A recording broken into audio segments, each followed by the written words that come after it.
The UK government has unveiled a tough negotiating mandate for trade talks with the European Union.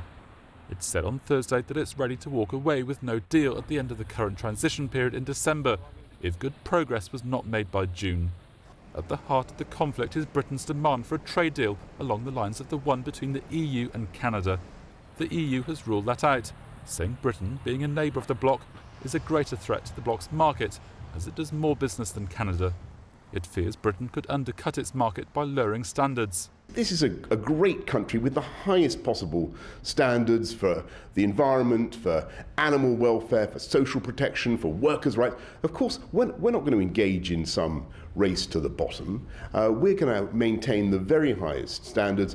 All we want is mutual recognition of each other's high standards and access to each other's markets. I mean, we wouldn't ask the EU to follow every change in the UK legislation, so it doesn't make any sense for them to make the same requirement of us, and that's where we are. Secretary of State. Senior Cabinet Minister Michael Gove said the UK deserves to be treated in the same way as other countries negotiating a trade deal with the EU.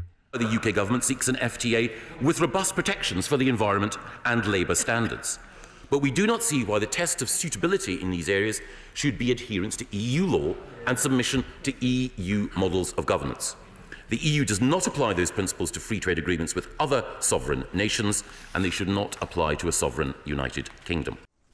Britain may have technically already left the EU, but it now has just 10 months to negotiate a trade deal and agreements on everything from fishing to transport to replace more than 40 years of closely aligned political and economic relations.